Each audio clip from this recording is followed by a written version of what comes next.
আসসালামু আলাইকুম। ইন্টারেস্টিং রুগী আমার সামনে।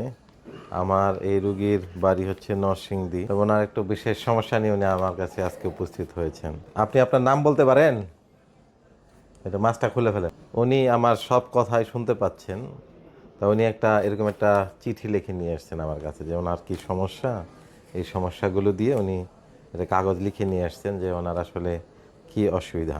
উনি একটা মিটিংয়ে গিয়েছিলেন যে আমি একটা মিটিংয়ে যাই, গিয়ে তেহারি খাই, আমার বমি আসে এবং 8 বার বমি করার পর শরীর ওনার ক্লান্ত হয়ে যায়, পরে ঘুমিয়ে পড়ে।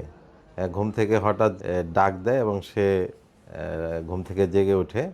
জেগে ওঠার পরে সে আর কথা বলতে পারে না এবং তার এখন বুকে পেটে ব্যথা করছে।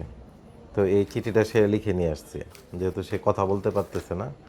তো আমরা আসলে দেখব যে কী কারণে আসলে ওনার কোনো হঠাৎ করে কেন উনি কথা বন্ধ হয়ে গেল, কোনো কারণ খুঁজে পাওয়া যায় কি না। হঠাৎ করে কথা বিভিন্ন কারণে চলে যেতে পারে, নাক কান গলায় ভিতরে কোনো সমস্যা আছে কিনা সেগুলো আমরা দেখব। নর্মাল একটু চেক আপ করবো, পাশাপাশি ওনার একটা পরীক্ষা করব, সেটা হচ্ছে ফাইবার অপটিক ল্যারিঙ্গোস্কোপি, অর্থাৎ আমরা কণ্ঠনালীটা দেখব যে কণ্ঠনালীতে কোনো সমস্যা হচ্ছে কিনা।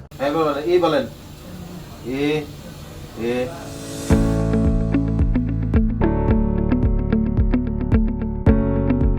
একটু আগে আমরা আলমগীর ভাইয়ের উনি একটা চিঠি লিখে এনেছিলেন আমার কাছে। আমরা এখন একটা গলা পরীক্ষা করলাম, এছাড়া ওনাকে একটু আমি স্পিচ থেরাপি দেওয়ার চেষ্টা করলাম।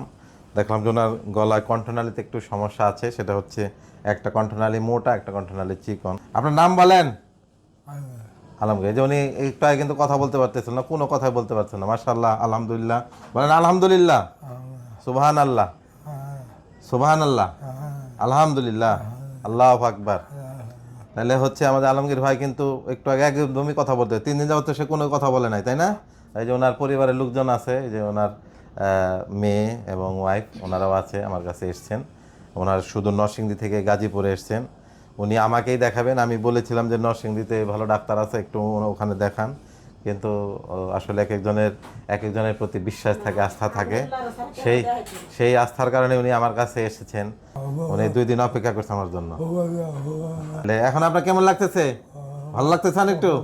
ঠিক আছে, ইনশাল্লাহ কথা সব বলতে পারবেন। একটু আগে কিন্তু উনি কোনো কথা বলতে পারতেছে না। আলহামদুলিল্লাহ যে আলমগীর সাহেব এখন সুস্থ হয়ে গেছে। বাসায় গিয়ে সুন্দর করে খাবেন, কথা বলবেন, সবার সাথে কথা বলবেন। আর আমি আপনাকে কিছু ওষুধ লিখে দিব, যেটুকু সমস্যা এটুকু ইনশাল্লাহ বাকিটুকু পুরোপুরি ঠিক হয়ে যাবে। 1 সপ্তাহ পর আবার আমার কাছে আসবেন, ঠিক আছে? 1 সপ্তাহ পর আমি আপনাকে দেখে আরও কিছু ওষুধ দিব ইনশাল্লাহ। আশা করি 2-3 দিনের মধ্যে উনি পুরোপুরি সুস্থ হয়ে যাবেন।